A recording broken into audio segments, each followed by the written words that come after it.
નમસ્કાર, હું છું કૃષ્ણા પટેલ. તમે નિહાળી રહ્યા છો રિયલ પાવર ન્યૂઝ. માત્ર ₹1 ટોકન લઈ 13 દીકરીઓના લગ્ન કરાવાયા. કન્યા પક્ષ પાસેથી માત્ર ₹1 ટોકન લઈ નજર ફાઉન્ડેશન દ્વારા 13 દીકરીઓને પરણાવી અલગ અલગ કરિયાવર પણ આપવામાં આવ્યું. સમાજમાં ખોટા ખર્ચાઓ દ્વારા થતા લગ્ન પર બ્રેક વાગે અને કુરિવાજોને ડામવા માટે અનેક સમાજ આગળ આવી પહેલ કરી રહ્યા છે. ત્યારે વડોદરાના સિંગરોડમાં નજર ફાઉન્ડેશન દ્વારા અનોખા સમૂહ લગ્નોત્સવનું આયોજન કરાયું હતું, જેમાં 13 દીકરીઓના ફક્ત ₹1માં જ સમૂહ લગ્ન યોજાયા. મહત્વનું છે કે આ ₹1ની કિંમત સામે દરેક દીકરીઓને અનેક ચીજ વસ્તુઓની ભેટ પણ અપાઈ છે.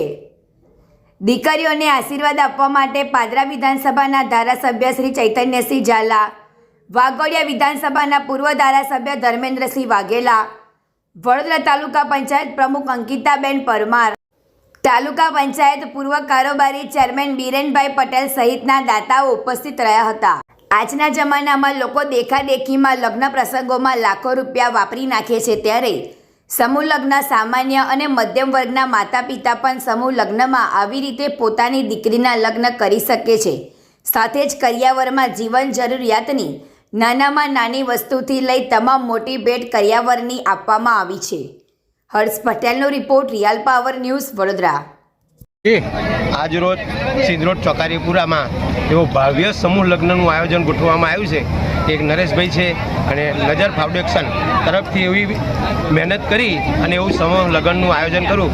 એમાં ધારાસભ્ય શ્રી ચેતનસિંહ ઝાલા, ધર્મેન્દ્રસિંહ વાઘેલા બાપુ, એ બધાએ સાથ સહકાર, બીરેનભાઈ પટેલ કારોબારી ચેરમેન, અમારા પ્રમુખ, ઉપપ્રમુખ, પ્રમુખ તાલુકાના બધા જ આવીને સાથ સહકાર આપી અને અમારા લગ્નનો એટલો બધો ભવ્ય ઉત્સવ કર્યો છે. એટલે બહુ સારામાં સારી રીતે ગોઠવાયું છે. કેટલા જોડા હતા? અમારા આજુબાજુના ગામડામાં થઈ 13 જોડા હતા. બધા થઈ 13 જોડાનું ભવ્ય સમૂહ લગ્નનું આયોજન કરેલ છે. આજરોજ સિંગરોડ મુકામે ચોકારીપુરા વિસ્તારમાં નજર ફાઉન્ડેશન દ્વારા સમૂહ લગ્નનું આયોજન કરવામાં આવેલ હતું. તે પ્રસંગે અહીંયા નવયુગલ 13 જોડાનું આજે સમૂહ લગ્ન યોજાયું છે. ખૂબ જ સરસ આયોજન કરવા બદલ હું નજર ફાઉન્ડેશનની ટીમ, અમારા સાથી તાલુકા પંચાયતના સદસ્ય ચંદુભાઈ ગોહિલ તથા નીરવભાઈ, અજીતભાઈ, દરેકને ખૂબ ખૂબ શુભકામનાઓ પાઠવું છું અને આ નવા યુગલોને આશીર્વાદ આપું છું કે ખૂબ આગળ વધે, પ્રગતિ કરે, એમનું નવું જીવન સારી રીતે સુખમય અને સ્વાસ્થ્યદાયી નીવડે, એ જ પ્રભુને પ્રાર્થના. જી, આપનું નામ? બીરેન ઘનશ્યામભાઈ પટેલ, કારોબારી ચેરમેન, વડોદરા તાલુકા પંચાયત.